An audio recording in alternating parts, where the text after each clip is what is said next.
and layers of dust rest on crucial land documents at the Meru County Land Registry. There is hardly any organization here. Please, and do it very quickly, and please work day and night, Peter. This was an astonishing sight for Lands Cabinet Secretary Charity Ngilu, whose efforts to clean up the almost defunct Ministry of Lands have seen her tour the country, and she came bearing good news. Adjudication has been done, settlement areas have been identified, but titles have never been given out. So we say this is the first thing that we are going to do. Local leaders in Meru say that land disputes account up to 90% of court cases in the area, most of which take lengthy periods to be solved. While in severe cases, they have resulted to murders and succession battles. Ngilu, however, praised efforts by the enduring Cheke Council of Elders who have been arbitrating in land disputes. 50 years ago we got independence. Mpaka sasa tuendelee na kupigania mashamba. And working closely with the government to make sure that we get title deeds in this region. Digitized. During her tour, she also visited Igembe Central and Igembe North areas in Tharaka, said to have the highest number of pending land cases. Elsewhere, Wiper Democratic leader Kalonzo Musyoka has hinted at plans to consolidate the Okoa Kenya and Pesa Mashinani referendum bids. Kalonzo says the referendum campaigns have one aim, which is to devolve funds to the counties, and a unified approach would better enable them meet this goal. Kalonzo and other leaders, including the Council of Governors Chairman Isaac Ruto, were speaking in Kwale. Kisema ongeza pesa ikuje mashinani kwa makosa kwenu. Tunatusi mtu kila kwenu. Tunataka kuondoa mtu yeyote kwa kazi. Hapana, ni pesa tu tunataka. The referendum will only occur if the Senate or the National Assembly fail to pass it. We can negotiate not to put in difficult things in chapter in which one? Ile Bill of Rights ama bahali pengine. The only thing you have to advise us how to go about is how to make the Senate participate more in legislation without having to go to the referendum. Kama sio ngatuzi hatungekuwa hapa leo. Si ni kweli hiyo? Sasa serikali yetu mashinani, na ndio mimi nataka nipongeze Governor Ruto kwa kusema pesa mashinani. Pesa mashinani ongeze hapa ndio tutatoa mambo yote za wizi huko Nairobi. Bado kuna uwezekano watu wa Kenya wakae so that we don't go into a referendum divided. We know the issues. Tukubaliane na governor huyo Isaac Ruto Okoa Kenya, tukubaliane, tunajua exactly shida ilitokea wapi, ili Kenya iwe strong. Hatutaki nje uhasama. Former Prime Minister Raila Odinga has called on the government to arrest those who presided over last year's elections after revelations of alleged graft, despite the fact that its officials were still in office. The sentiments were also echoed by ODM Secretary General and Member of Parliament Ababu Namwamba. The leaders were speaking in Kwale County during the burial of Teresa Zani, the mother to nominated Senator Agnes Zani. This, as Mombasa Governor Ali Hassan Joho said that he was surprised that the government has not taken any action against the bloggers who are allegedly spreading threatening messages against Senator Hassan Omar on social media. Wale watu ambao wamepewa jukumu ya kusimamia uchaguzi katika taifa letu, sasa ile ambao wanakwenda kununua vifaa vya uchaguzi, ati wanasema wangeongeza 30%, 30% iwe ya chairman Bwana Isaac Hassan na Bwana Chirchir na wale wengine, na bado wako pale pale, na tangu hii maneno itoke kule Uingereza mpaka wa leo serikali ya Kenya hajaongea. Juzi tuliona watu wakisema ati senator wa Mombasa anafaa auliwe, apigwe risasi kama wale wengine tutangulia mbele. Shindwe. Na mimi nataka kusema sijawahi kusikia serikali imesema nini kuhusu jambo hili. Nimesikia tu wengine wakisema ati wahukumiwe. Lakini tunataka serikali impatie Senator Hassan Omar Salai usalama wa kutosha, na kama hampatii usalama wa kutosha, lolote tutakalofikia yeye tutajua ni wao ndio wamefanya. Mimi nasikitishwa na nimetamautishwa sana na social media, watu vile wanavyoposti kusema ati Mheshimiwa Hassan Sarai aweze kuwa assassinated. Mheshimiwa Hassan Sarai is a patriotic Kenyan. A patriotic Kenyan, a defender of the human rights. Anatetea wa Kenya. Mheshimiwa Sarai is not Al-Shabaab, is not Al-Qaeda. It doesn't belong to any gang in this.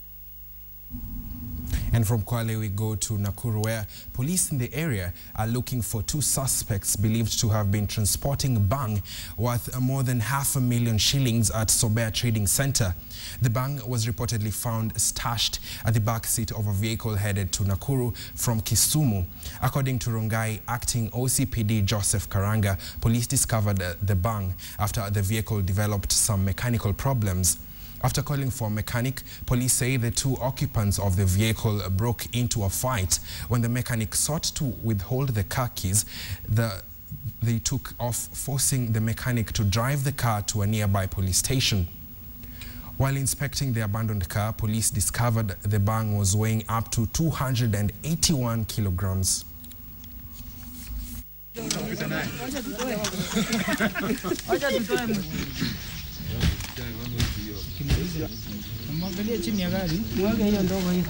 Kwa askari wako hapo hivi kampu. Na ndio hapo akapiga ripoti. Na askari waliposheki hiyo gari wakaona inabeba bangi.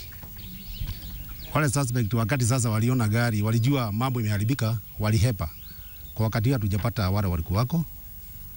Lakini nafikiria mkono wa sheria ni mrefu na tutahakikisha kwamba tumewashika na kuwapeleka kotini.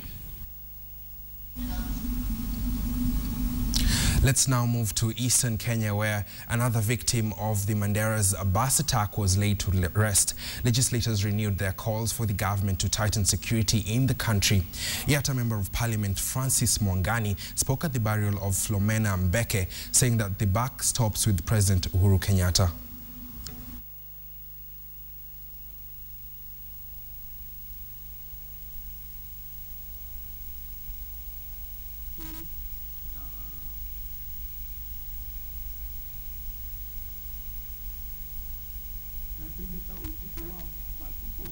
The only way out is to have a stable and secure Somalia.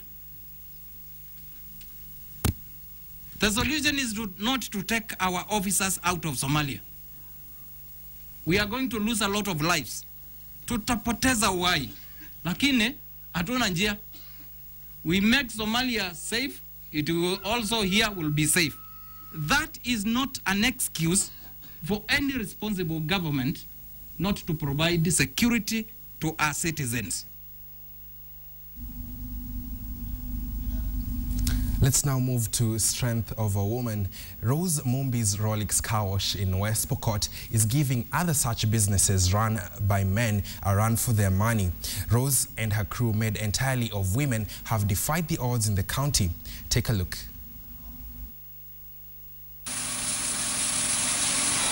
29-year-old Rose Mumbi, a mother of one, could have easily chosen to wallow in bitterness when her efforts to secure a job after completing her studies in Uganda hit a brick wall. Instead, she decided to soldier on and delve deep into a business heavily dominated by men. She runs a car wash in Charolis, West Pokot. Wakati nilikuwa nakaanga nyumbani, mamangu ndo alikuwa ananilipia school fees ya mtoto. Lakini tangu nifungua hapa hivi kazi, mimi nimekuwa nikilipia mtoto fees, nimekuwa kusaidia kwa upande mwingine. Most women are intimidated by the physical side of work, but Rose has always been a tough cookie. Wanasema service yetu ni poa. Tunaoshia gari vizuri, kama ni kupanguza uko ndani tunawapanguzia vizuri. Mtu anaweza acha kiti yake ndani, watapata tu imekaa tu iko poa, kuna mwenye ameguza. She has employed 3 other women, all who describe her as a hard-working woman.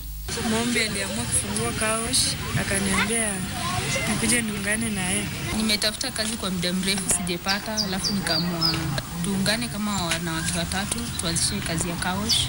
As women, the job comes with a lot of challenges for them. Despite the ups and downs, Rose is determined to prove those who doubted her wrong.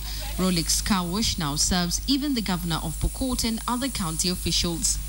Napenda hapa kwa sababu kwanza ni wamama ndio wanafanya. Kazi mingi hata inaibisha vijana wenye wanakaa tu hapa nyuma. Unaona vijana wako hapa idle, wanasema wanalia kazi hakuna na kazi iko. Rose intends to open up a big garage that will serve more people in the fast-growing Makutano town and a soft drinks business for her clients to refresh themselves as they wait to get served. Quite the tough cookie right there. Elsewhere, East Coast fever, the single biggest killer of cattle, devastates livestock and destroys livelihoods of many farmers. And even though treatment is possible, it is expensive. But as Dorcas Wangira found out, the vaccine can save livestock keepers a lot of headache and money. It's a deadly disease that kills a cow. So I've heard about it. And in our native language, it's called carabasiet. What looks small and deceptively harmless isn't. The brown ear tick transmits the malaria that causes East Coast fever in cattle. According to GovMed, a company that makes livestock health products, ECF kills 1 cow every 30 seconds, putting the lives of more than 25 million cattle at risk, where the disease is now endemic. The single biggest killer of cattle in 11 countries in Eastern and parts of Central Africa, ECF is a big threat to Kenya's estimated 17 million heads of cattle, 3 million being dairy. Stephen Kemboy, a farmer, knows well what the onset of ECF looks like. It develops high temperatures, and it normally discharges saliva from the mouth. And you would see the reef nodes are swollen. If animal is sick, it is not going to produce the milk. And if there is no milk, there is no food.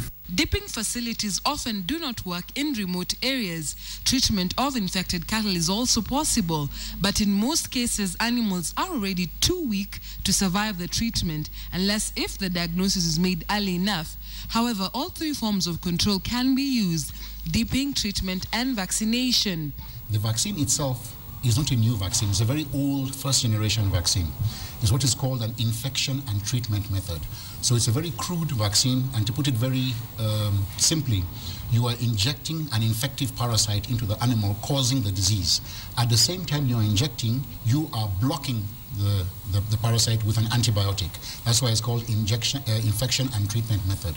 The ECF vaccine, developed by key stakeholders including KARI, now KALRO, ILRIFAO and GovMed, is already fully registered and is commercially available in Kenya. There are 6 recognized distributors. The vaccine requires cold chain, barafu. So the vaccine has to be moved from where it is, the distributor, to the farmer. There will be cost there.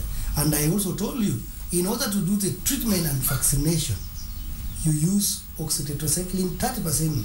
The correct dosage of the ECF vaccine is injected into the skin behind the ear. Every animal vaccinated is given an ECF ear tag. Animals with the tag are sold at higher market prices. Owing to the nature of the vaccine, only trained veterinary professionals are authorized to administer it. Farmers need to be wary of quacks who could either underdose or overdose the animal, and those who administer the single-strain Marikabuni vaccine, passing it off as a Muguga cocktail, which is a combination of all types of strains that cause ECF. With challenges as lack of awareness, accessibility, and affordability presenting themselves to farmers, making milk collection centers a vaccination point is a key strategy to target more farmers. Nearly 900 million people rely on livestock for their livelihoods, money for their education, their health, and needs. Their loss is everyone's loss when the animals can be vaccinated and protected for life. Dorcas Wangira, KTN. Bulletin. We'd like to hear what is happening around you. Our Twitter handle is @KTN Kenya. Our Facebook still is the same, that is KTN Kenya. My name is Ian Wafula. Do have yourself a lovely afternoon.